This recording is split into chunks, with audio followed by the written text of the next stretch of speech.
Hello friends, स्वागत है आपका सीएन साइंस क्लासेस के यूट्यूब चैनल पर। आज आपको मैं जानकारी देने जा रहा हूँ सक्रियता श्रेणी की के सबसे जो ऊपर आने वाली धातु होती है उनका निष्कर्षण किस प्रकार से किया जाता है। तो उनका निष्कर्षण विद्युत अपघटनीय परिष्करण के माध्यम से किया जाता है। तो विद्युत अपघटनीय परिष्करण में बिल्कुल शुद्ध धातु क्या होती है, प्राप्त होती है अपन को। तो विद्युत अपघटनीय परिष्करण यानी सक्रियता श्रेणी की सक्रियता श्रेणी के बारे में पहले बताया था आपको मैंने कि सक्रियता श्रेणी किसको बोला जाता है कि धातुओं को क्रियाशीलता के आधार पर या अभिक्रियाशीलता के आधार पर अवरोही क्रम में व्यवस्थित किया जाता है। उस श्रेणी को क्या कहा जाता है? सक्रियता श्रेणी के नाम से जाना जाता है। तो सक्रियता श्रेणी के में सबसे ऊपर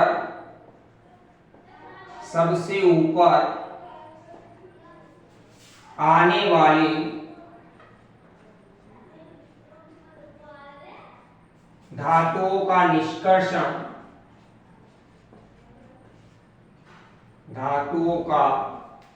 निष्कर्षण किस प्रकार से किया जाता है?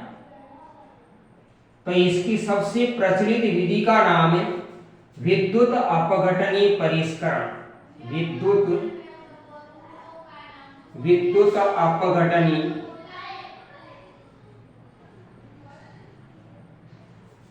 परिष्करण। और इस विद्युत अपघटनीय परिष्करण के द्वारा कौन कौन सी धातुओं का निष्कर्षण किया जाता है? तो धातु का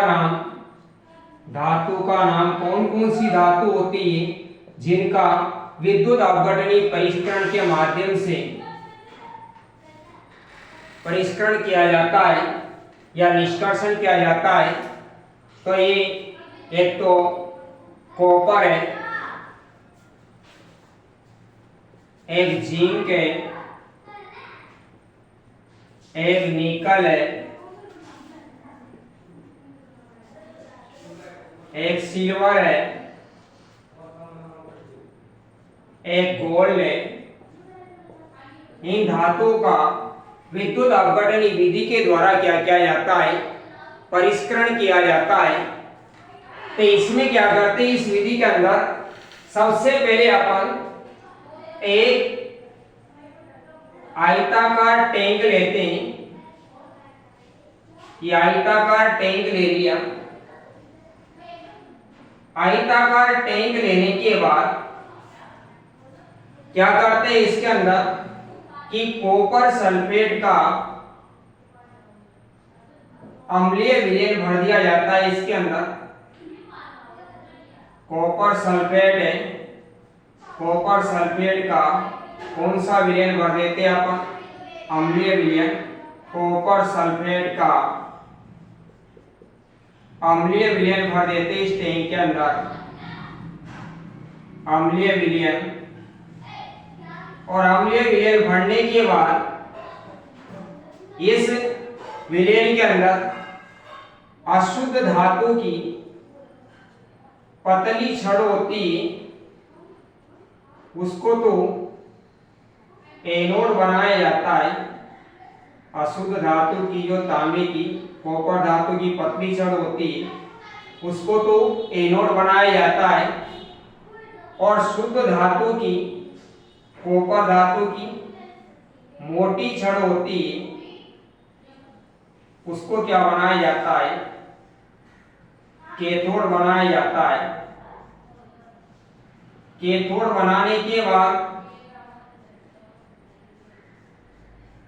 इस एनोड और कैथोड को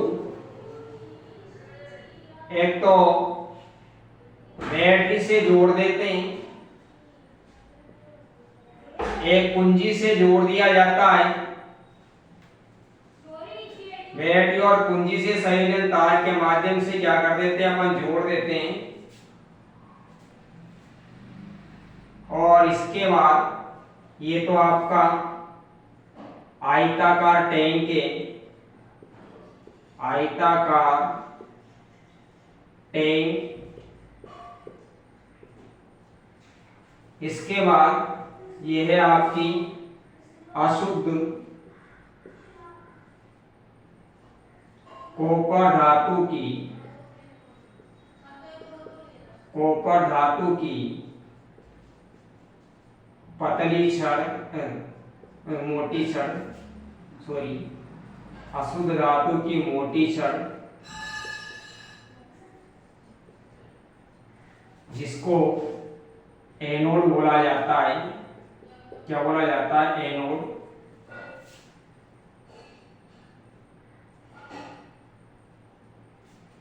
और इधर है शुद्ध कॉपर धातु की पतली छड़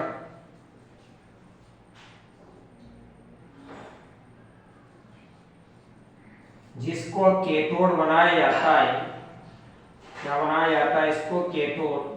एनोड का मतलब होता है प्लस और कैथोड का मतलब क्या होता है? माइनस। अब इसके बाद क्या करते हैं कि इस विधि के अंदर क्या करते हैं, सबसे पहले कि इस विधि के अंदर एक आयताकार टैंक लेते हैं। आयताकार टैंक लेने के बाद इसमें कॉपर सल्फेट का अम्लीय विलयन भर दिया जाता है।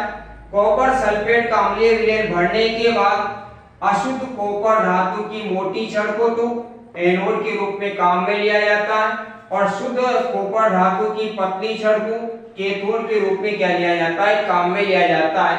और एनोड और कैथोड को एक संयोजन तार की सहायता से एक तो बैटरी से जोड़ देते हैं और एक कुंजी से जोड़ देते हैं। कुंजी का मतलब क्या होता है? चालू बंद करने का बटन होता है, उससे क्या कर दिया जाता है? जोड़ दिया जाता है। जोड़ने के बाद विलयन के अंदर क्या की जाती है? विद्युत धारा क्या की जाती है? प्रवाहित की जाती है। प्रवाहित करने पर जो अशुद्ध धातु की जो मोटी छड़ होती है, अशुद्ध कॉपर धातु की मोटी छड़, इससे क्या होता है? कॉपर आयन निकल कर किस में आ जाते हैं? कॉपर सल्फेट के अम्लीय विलयन में आ जाते हैं। और जितनी मात्रा में अशुद्ध कॉपर धातु की मोटी छड़ से कॉपर आयन निकलते हैं, उतनी मात्रा में शुद्ध धातु की पतली छड़ पर कॉपर आयन क्या होते जाते? जमा होते जाते हैं। तो इस प्रकार से धीरे धीरे अशुद्ध धातु की मोटी छड़ पतली होती जाती है और शुद्ध कॉपर धातु की पतली छड़ क्या होती जाती है? मोटी होती जाती है। तो इस प्रकार से पूरी की पूरी धातु कैथोड पर क्या हो जाती है? शुद्ध रूप में जमा हो जाती है। और इसके बाद जो विलीय अशुद्धियां होती है वह कॉपर सल्फेट के अम्लीय विलयन में चली जाती है और जो अविलीय अशुद्धियां होती है वह एनोड के नीचे, एनोड की तली में क्या हो जाती है? बैठ जाती है, जिसको अपन एनोड पंख के नाम से जानते हैं। किसके नाम से? जो अविलीय अशुद्धियां होती है, इन अशुद्धियों को किस नाम से जाना जाता है? एनोड पंख के नाम से जाना जाता है। किसके नाम से जाना जाता है? एनोड पंख के नाम से जाना जाता है। तो एक बार और समझ लीजिए कि सक्रियता श्रेणी में सबसे ऊपर आने वाली धातु का निष्कर्षण किस विधि के द्वारा किया जाता है? विद्युत अपघटनी परिष्करण विधि के द्वारा किया जाता है। धातु को शुद्ध करने की सबसे प्रचलित विधि है विद्युत अपघटनी परिष्करण। और कौन कौन सी धातु का परिष्करण किया जाता है, कौन कौन सी धातु को शुद्ध किया जाता है इसके द्वारा? कॉपर धातु, जिंक, निकल, सिल्वर और गोल्ड धातु को इसके द्वारा बिल्कुल शुद्ध किया जाता है, शुद्ध रूप में प्राप्त किया जाता है। तो इसके लिए क्या करते हैं अपन? एक आयताकार टैंक लेते हैं, आयताकार टैंक के अंदर कॉपर सल्फेट का अम्लीय विलयन डाल देते हैं और इसके बाद अशुद्ध कॉपर धातु की मोटी छड़ को एनोड के रूप में काम में लिया जाता है और शुद्ध कॉपर धातु की पतली छड़ को कैथोड के रूप में काम में लिया जाता है। और इसके बाद संयोजन तार की सहायता से एनोड और कैथोड को एक बैटरी और कुंजी से क्या कर दिया जाता है? जोड़ दिया जाता है। अब इसके बाद विलयन में अपन विद्युत धारा प्रवाहित करते हैं, बटन को चालू करके, कुंजी को चालू करके, और विलयन में विद्युत धारा प्रवाहित करते हैं। प्रवाहित करने पर अशुद्ध कॉपर धातु की मोटी छड़ से कॉपर आयन निकलकर विलयन में चले जाते। जितनी मात्रा में कॉपर आयन निकलते उतनी मात्रा में कॉपर आयन जाकर शुद्ध कॉपर धातु की पतली छड़ पर अर्थात के ठोर पर क्या होते जाते, जमा होते जाते। ऐसे करते करते धीरे धीरे अशुद्ध कॉपर धातु की मोटी छड़ पतली होती जाती है और शुद्ध कॉपर धातु की पतली छड़ क्या होती जाती है, मोटी होती जाती है। ये तो पतली होती जाती है मोटी छड़ और ये पतली छड़ मोटी होती जाती है। और इसके बाद जो विलय अशुद्धियां होती है कॉपर सल्फेट के अम्लीय विलय में चली जाती है और इसके बाद जो अविलय अशुद्धियां होती है वह एनोड तली में बैठ जाती है और इन अविलय अशुद्धियों को क्या कहा जाता है, एनोड पंख के नाम से जाना जाता है। तो इस प्रकार से विद्युत अपघटन विधि के द्वारा धातुओं का परिष्करण किया जाता है और इस विधि से बिल्कुल शुद्ध रूप में धातु क्या की जाती है, प्राप्त की जाती है। तो वीडियो अच्छा लगा हो तो वीडियो को लाइक शेयर और सब्सक्राइब जरूर कीजिएगा। थैंक यू सो मच दोस्तों, धन्यवाद।